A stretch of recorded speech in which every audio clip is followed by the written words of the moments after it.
G'day guys, and welcome to my next Train Sim 2016 video.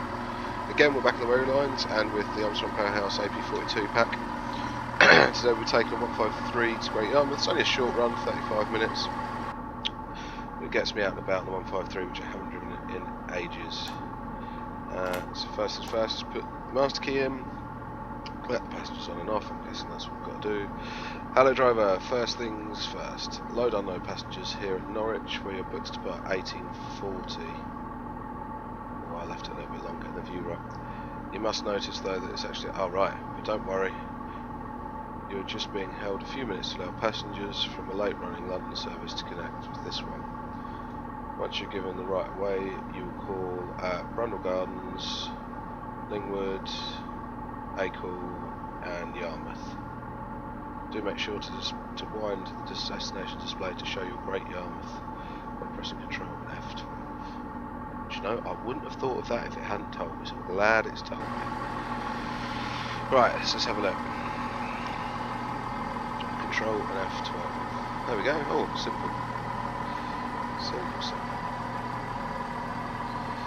I do quite like the 153s. They're my local, well, the line that passes by my old house now, but house was the Cambridge Ipswich line. That was quite often 153 or 156 diagram, nothing else really, unless it was diversions. You've got the odd freight liner coming through with 66. And back in the day, the odd 37 I remember quite a lot. Saturn trains.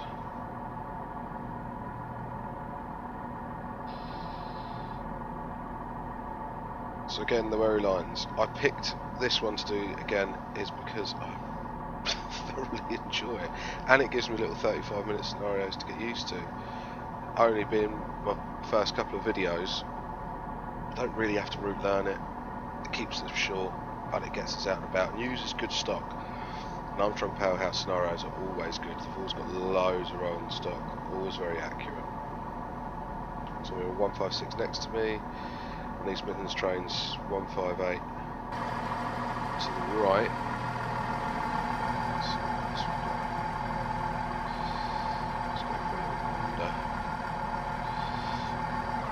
Let's go for 170. So these are what it would be. Yeah, Cambridge. That's exactly where we're getting to and from. Norwich, and then we've got 9 Ian Mark 3 set here. And this one is the Eastern Daily Press. So this is one that was overhauled semi-recently. I couldn't tell you the exact year even. It was probably last year. I think it was given originally I think it was given kept in the one sort of blue colours. Or the National Express blues that were going. Got anything over here? No! Oh, I don't think I've ever been to Norwich and seen this bit empty. There's always a couple of 37s, 47s. Last one was there, as I was saying in the last video, was 60, 68. And over near those piles over there, there's usually a 66. I'll tell you something, that's the first time I've noticed the interior lights on the first class Model 3s. Very rarely do evening or night videos. I quite like watching them. So I thought, well, I might as well do one. I like watching them myself, and so must other people. It could just be the completely odd one out.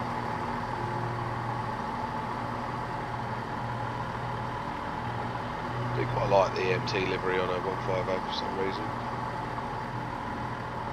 Again, to be fair, this is something else I quite often get back. I'll take this to Ely. So it's only 158 you get to go on these days. It's Ely and then switch back to Cambridge from Ely.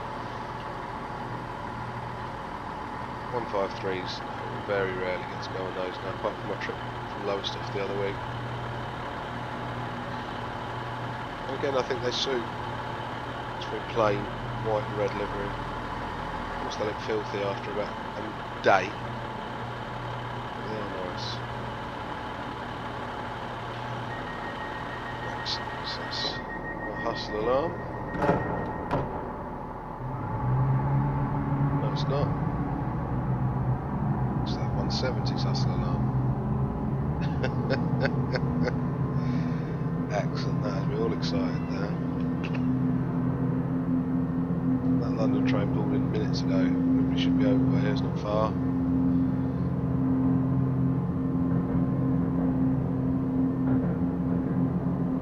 So setting up wise in this cab, there isn't masses to do. Just like any sort of third generation DMU, make sure your lights are on. Put our instrument lights on. Play with fans if we want. Heated screen if we want. Doesn't look particularly cold out there in the summer. Excellent, that's my buzzer.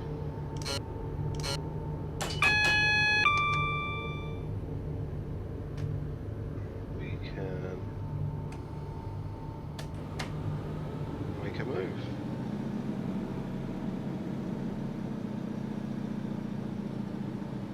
So I have got the AP sound back on. With these, I think it does make a bit of a difference. It's a little bit quiet, to be fair. Not too fussed about that. So that's 25. That's our limit for this stretch.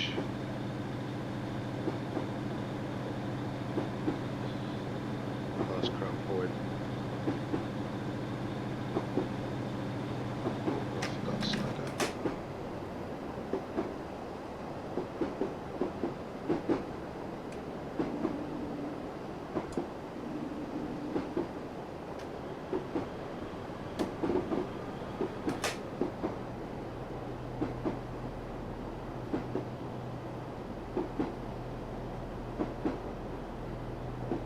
Get a little bit flustered when I'm doing these videos and end up making silly mistakes like that. I concentrate more on talking than I do driving.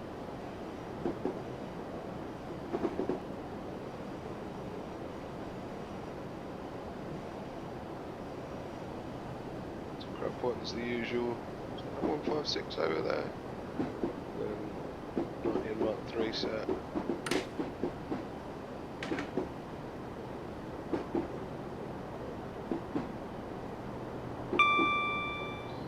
Somebody coming in. There's 60 now. Max speed over 153 is 75. These were converted from 155s. By was it Hunslet, I think? Kilmarnock up that way. That's Hunslet. 155s into 153s. So one slightly bigger cab, one slightly smaller cab, not symmetrical at either end at all. Nickname wise, I've heard these called Scuds. It's like Scud missile launchers, pocket rockets, skateboards, roller skates. I'll be honest, this is only representation, but it's not the fastest thing in the world. Doesn't really even need to be, does it? It's perfect for these little lines that are not massively used. Replacements for the 121s, I suppose. And I don't think any made. There is a few in the West Country, down Cornwall, I'm sure. West Country's not a few. That's where I always seem to automatically assume that every 121 ever was used. It was the Western region. I'll have to look it up to check actually. I don't think there was any Eastern guys. The Eastern region was sort of one of the first sort of places to get DMUs. If you look at it's a great British transport film, How to Drive a DMU on YouTube. It's a phenomenal bit of film. You sit and watch that. That's all filmed out these ways, Norfolk way, Norfolk, Suffolk. I think that was because around the first bit of dieselisation was the east of the country, East Anglia especially, got a lot of DMUs.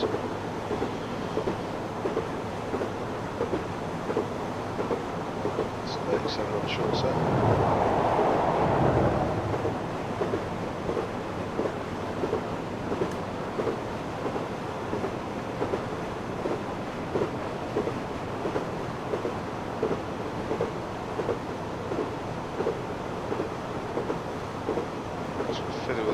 2 seconds. I think I know what it is that's making everything a bit weird, and I can't fiddle with the sounds.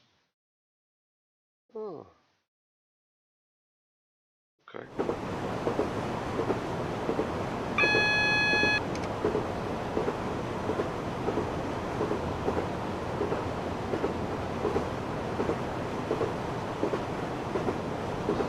This is us coming to Brundle Gardens.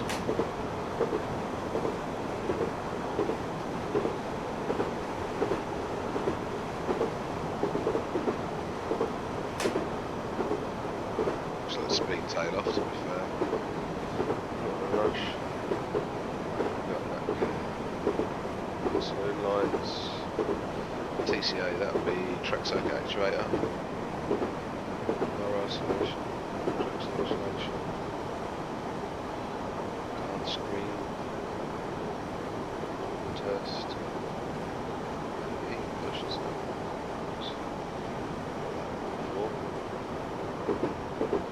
So just the MCBs. Track circuit clips up there. So yeah, quite funny with these track circuit actuator is actual device fitted to most of the third generation DMUs and not so much EMUs but DMUs, because they needed something that activated the track circuits. I think it was a combination of being quite light vehicles and also having disc brakes, so the tread of the tyres never scraped a big brake box.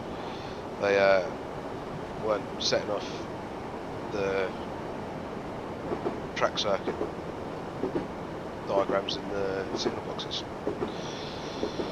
So they had to fit them with a specialist, fitted special device that sort of sent a current down into the rail to say it was there. I think that's how it works in the end.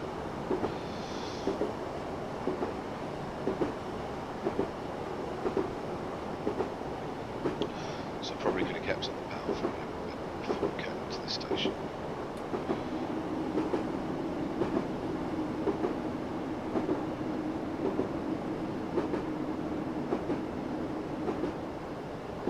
Only being itself in 153. Pretty sure on this the brakes are pretty nippy. We'll soon find out.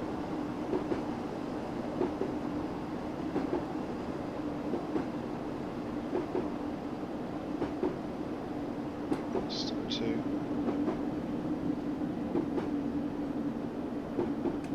Step 3. Kill off some of this speed.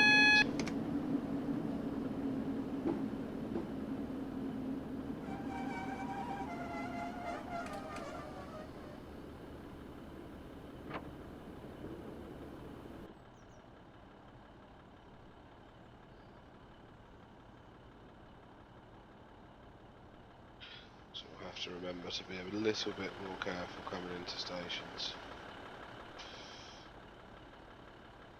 because the brakes are not brilliant. Oh, that's quite a cool view. Like looking down the model railway.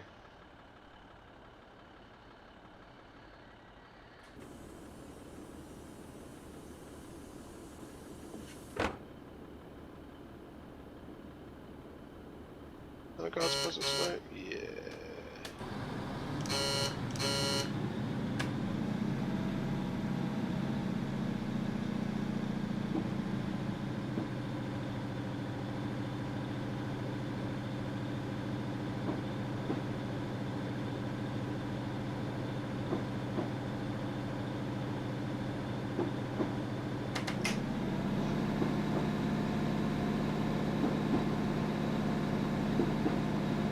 Single yellow.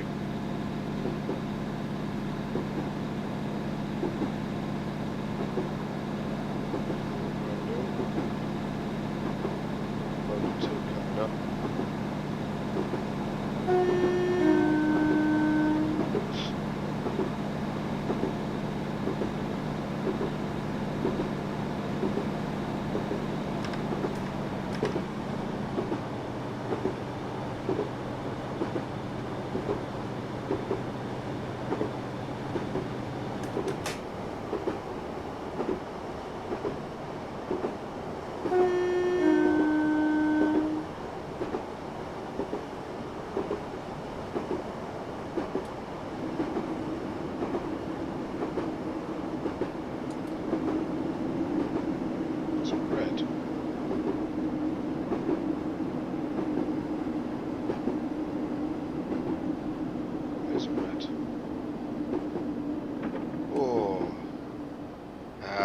lucky was that? And that was the first time actually I've heard those, yeah, completely did that on purpose, because to let you hear the Armstrong Powerhouse Sigma head sounds. I want to kind of, maybe, a little bit. That was, yeah, pure fluke that happened. I've not done this scenario before at all. Oh, and the brakes on this are pretty... Maybe it's just my bad braking, let's call it.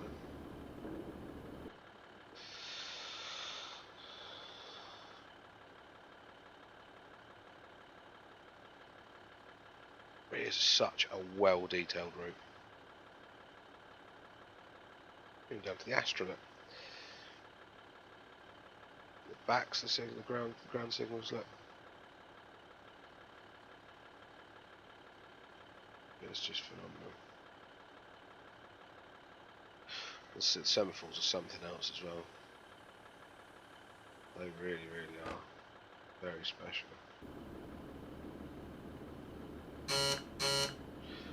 Right, we have the right way, but we are under a danger aspect.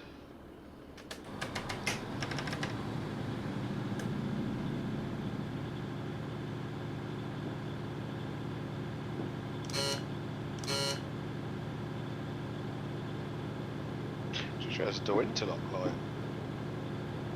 Does that light up when we stop with this one? Usually they're blue when you have interlock.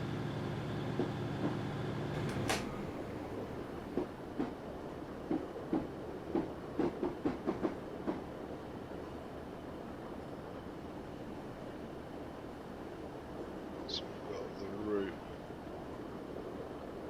to the left, which is the via Acle. Way to Yarmouth, and that way is via Reed.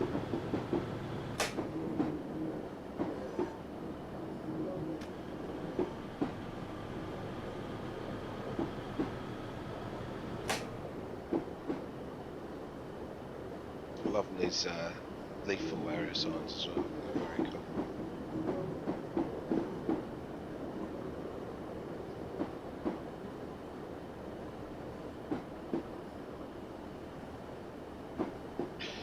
So we're going to do 60.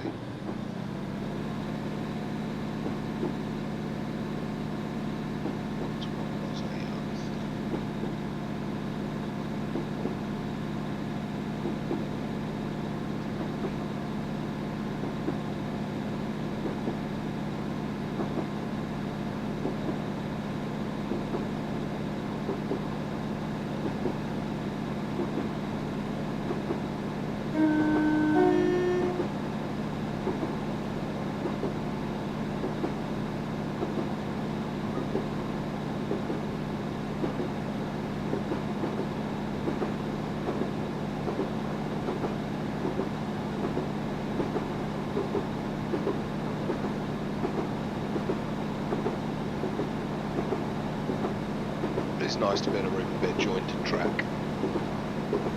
It's quite a rare thing these days.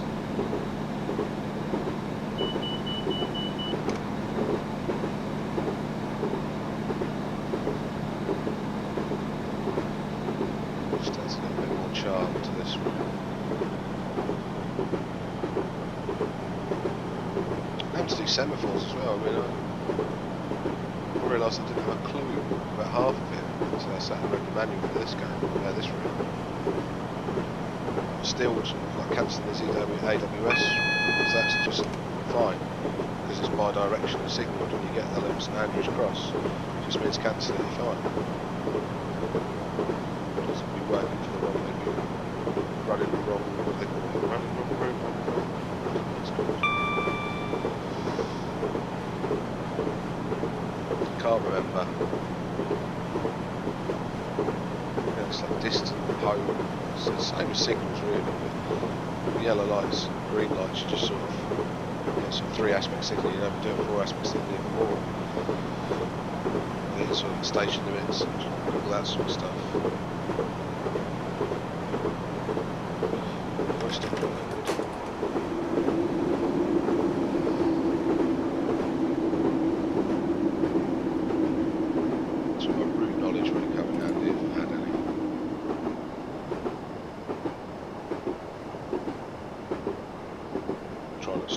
right at the end of this platform. We haven't done the last 2 stops. So we are probably so we're a little bit fast.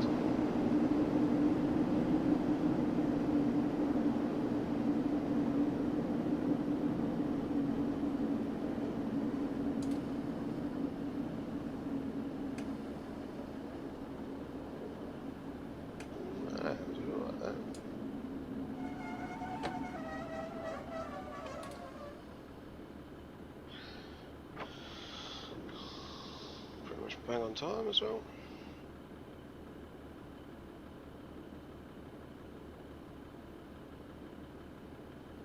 Well, I said that, and I'm not too sure.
Yeah, I think because I've got my ambient volume turned slightly down, I can't remember what train that was for actually. I think that's why it sounds a little bit too quiet in here. So that's just similar.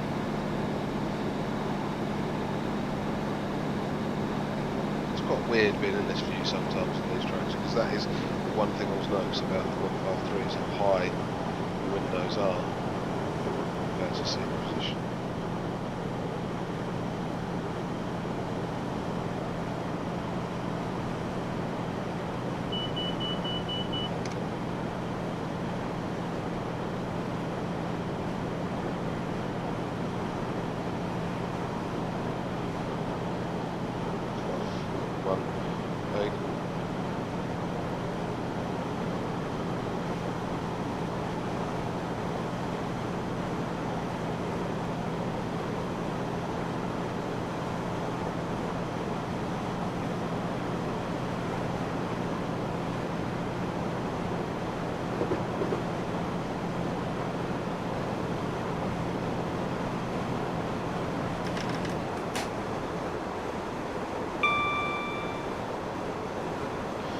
Going for a little bit of harder braking there, just to sort of really get used to the brakes on the not a unit I drive very often on 153. It's part of the reason we get the Wherry lines route, really. I like the 156, I like the 150. I wish there was a decent version of the 158.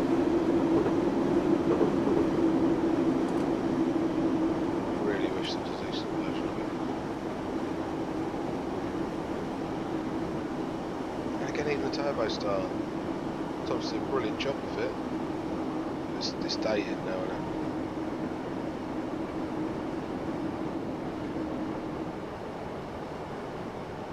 No DSD. I don't think even the throttle's notched either.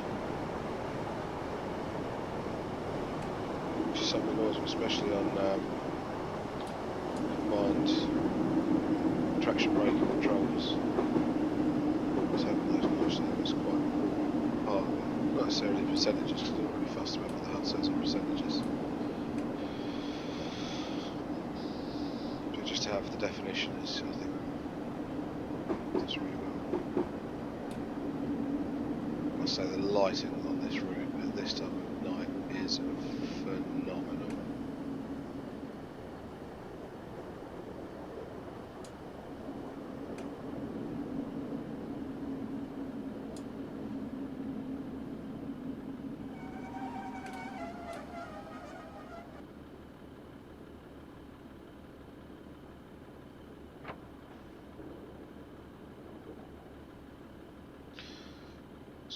let's have a look what we've got to Yarmouth now. We have 7 miles. Should give us a little bit of speed.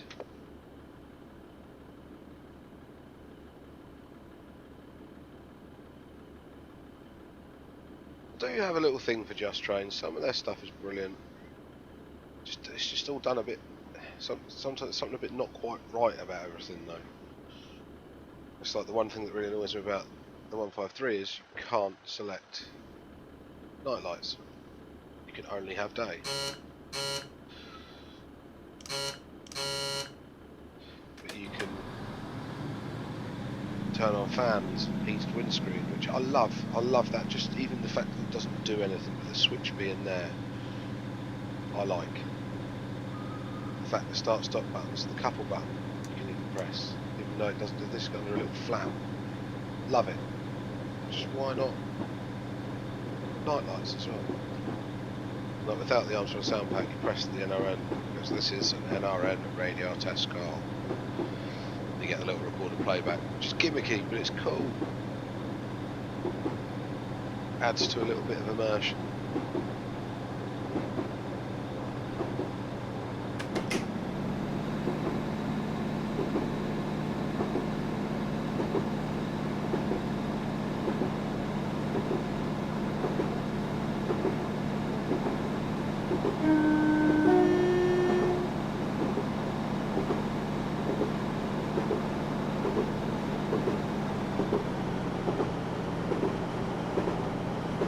Two-tone action on this route as well with the amount of foot crossings.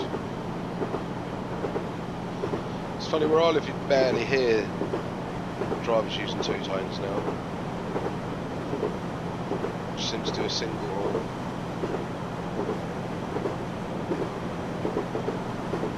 It's disappointing. The whole reason for the two-tone was supposed to be so you can distinguish between a motor car and an engine. Diesels first came out, that's when air horns and electric horns that came through.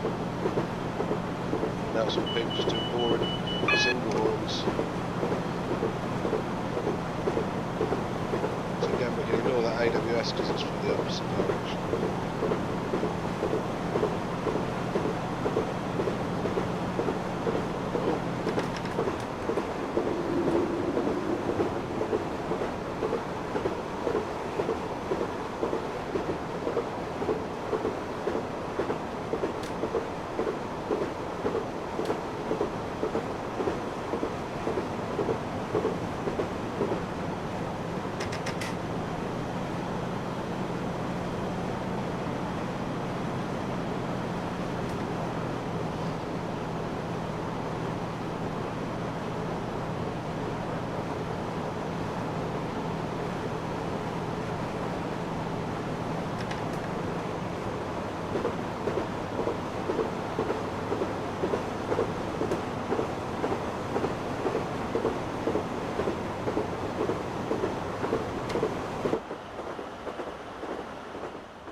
It's just sort of part and parcel of the Norfolk landscape.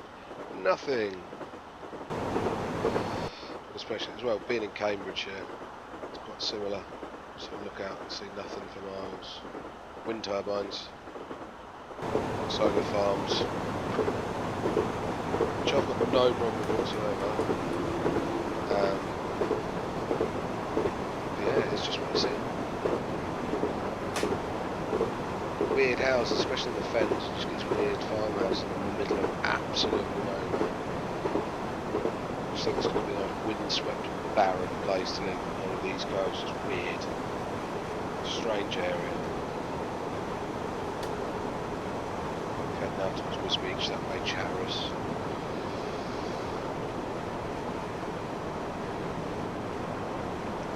It's quite cool around this time if you like agricultural machinery.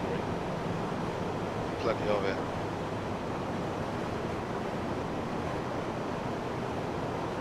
Different types of harvester, and last time I was out there was probably about this time last year. I've been a few times with us, we saw some good stuff was out this time. Last year, and there was loads of auto stackers out. And I'd only ever really seen auto stackers in Farming Simulator. So using them actually, see them actually out in the fields is pretty damn cool. And that actually brings me on to another bit. When it comes out to sort of October time, I will do a few farming sim videos because I'll basically play ridiculous amounts of for a while. Farming sim 17. I'm not expecting it to be the most liked and most watched thing in the world because there's no way I can keep up with the likes of Daggerwin with that sort of farm sim sort of videos. I hope a few of you might have a little interest in a few other bits. Like most simulators of any vehicle really, not too fussy. Flight sim was where it all started really for me. Then moved on to MSTS 2001, 2002 I think.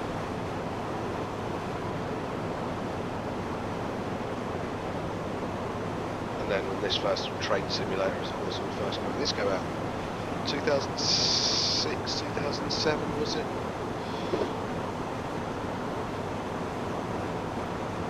So you know what I mean, the engine we're using is 9-10 years old, this game. That's the gaming engine itself, not the actual 5.3. The guy had the external sounds. There we go, we can have a little bit more outside of view. I don't tend to drive too much outside.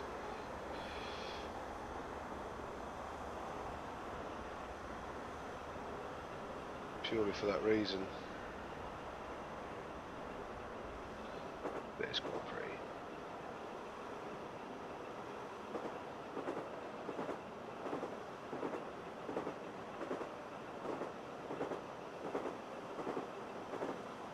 Over the fields.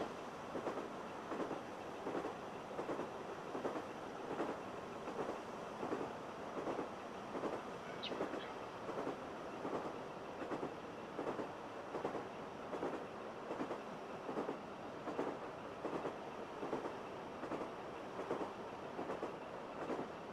Stop fiddling with that now.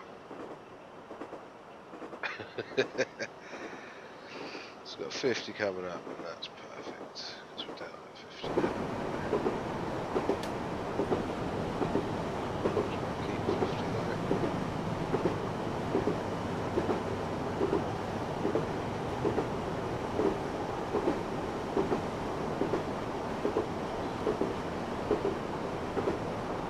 Come down to 15, and then it'll be us terminating at Yarmouth.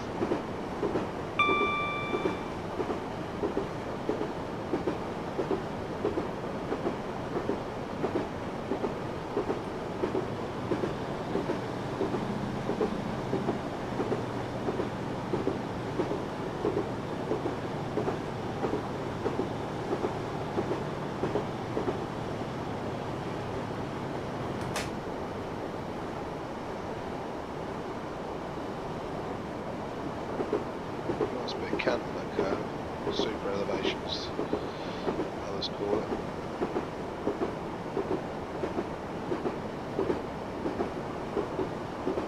Over here as well, such a well made route, and I keep bleating on about it. It really is.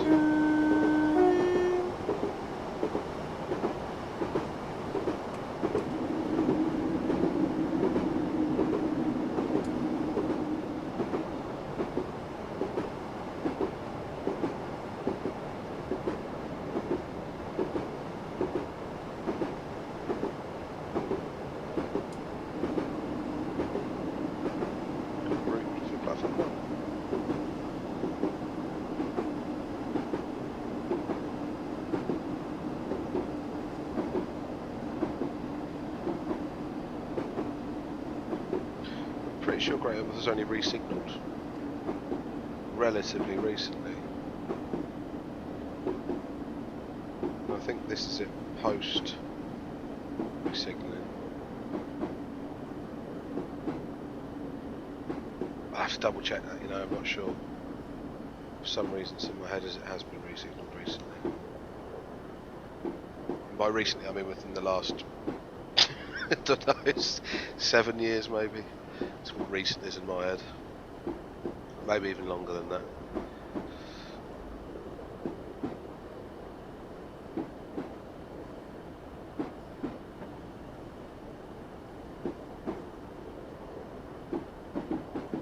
So again, the lighting is just so atmospheric. Very immersive.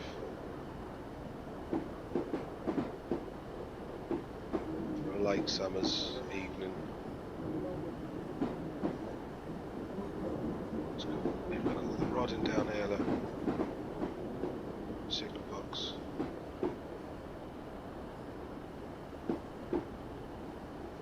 This is the first time I've come into Yarmouth station since I've had the route.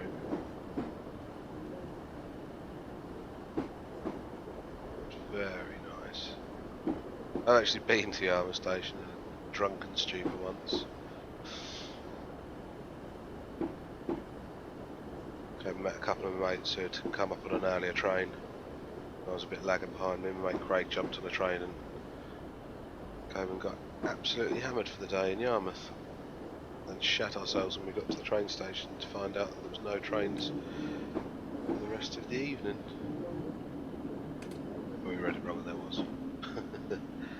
Still didn't get back till pretty late though.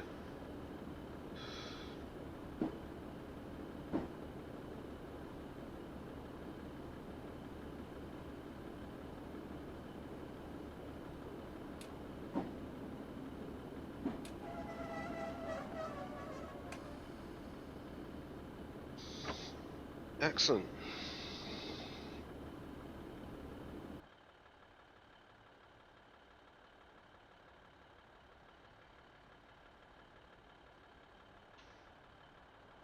So that's pretty much us done.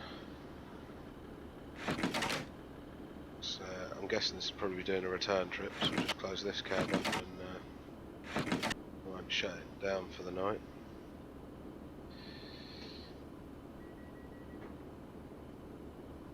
So once again, thank you very much for watching. Any comments whatsoever, please stick them down below. Let me know what you'd like to see more of, what you want to hear less of, anything like that. So thanks again guys.